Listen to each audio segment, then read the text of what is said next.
ಆರಕ್ಷಕವಾಣಿ ಪ್ರಿಯ ವೀಕ್ಷಕರಿಗೆ ನಮಸ್ಕಾರ. ಈ ಬೆಳಗಿನ 4ನೇ ದಿನದ ಧರ್ಮಸ್ಥಳ ತಲೆಬುರುಡೆ ಪ್ರಕರಣದಲ್ಲಿ ಇವತ್ತು SIT ತಂಡ ಮತ್ತು ಅನ್ಯ ಇಲಾಖೆಗಳು ಮತ್ತು ಕಂದಾಯ ಇಲಾಖೆಗಳು ಎಲ್ಲ ಬೆಳಿಗ್ಗೆ ಸುಮಾರು 10:30 ಸಮಯಕ್ಕೆ ಎಲ್ಲ ಟೀಮ್ಗಳು ಆಗಮಿಸಿದ್ದು, ಇವತ್ತು ನಿನ್ನೆ ನಡೆದಂಥ ತನಿಖೆಯಲ್ಲಿ ಅಸ್ಥಿಪಂಜರಗಳು ಕೆಲವು ಸಿಕ್ಕಿದ್ದಾವೆ. ಇವತ್ತು ಅನ್ಯ ಇಲಾಖೆಗಳು ಮತ್ತು ಅರಣ್ಯ ಇಲಾಖೆ ಸಿಬ್ಬಂದಿಗಳು ಈ ಜಾಗಕ್ಕೆ ಮತ್ತು ನಿನ್ನೆ ನಡೆದಂಥ 6ನೇ ಜಾಗ ಇದೆಯಲ್ಲ ಅಲ್ಲಿಗೆ ಆಗಮಿಸಿದ್ದಾರೆ.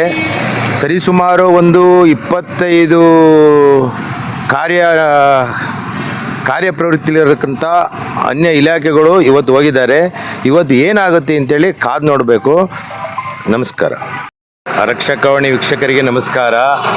ಧರ್ಮಸ್ಥಳ ಸಾಮೂಹಿಕ ಹತ್ಯೆ ತಲೆಬುರುಡೆ ಪ್ರಕರಣದಲ್ಲಿ ಇವತ್ತು ನಮ್ಮ ಆರಕ್ಷಕವಾಣಿ ತಂಡ 4ನೇ ದಿನ ಕಾರ್ಯಾಚರಣೆಯಲ್ಲಿ ಪಾಲ್ಗೊಂಡಿದೆ. ಮತ್ತು ನಿನ್ನೆ ನಡೆದಂಥ ತನಿಖೆಯಲ್ಲಿ ಅಸ್ಥಿಗಳು ಸಿಕ್ಕಿರೋಂಥ ಮಾಹಿತಿಗಳು ನಮಗೆ ಸಿಕ್ಕಿದೆ. ಅದನ್ನು ಕೂಡ ನಾವು ನಮ್ಮ ಆರಕ್ಷಕವಾಣಿ ನ್ಯೂಸ್ ಚಾನಲಿಗೆ ಹಾಕಿದ್ದೀವಿ. ಆಮೇಲೆ ಇವತ್ತಿನ ಕಾರ್ಯಾಚರಣೆಯಲ್ಲಿ 25ರಿಂದ ಸಿಬ್ಬಂದಿಗಳು ಹೋಗಿದ್ದಾರೆ. ಅದರಲ್ಲಿ ಕಂದಾಯ ಇಲಾಖೆ, FSL ಎಲ್ಲ ಇಲಾಖೆಗಳು ಅಲ್ಲಿ ಭಾಗವಹಿಸಿದ್ದಾರೆ.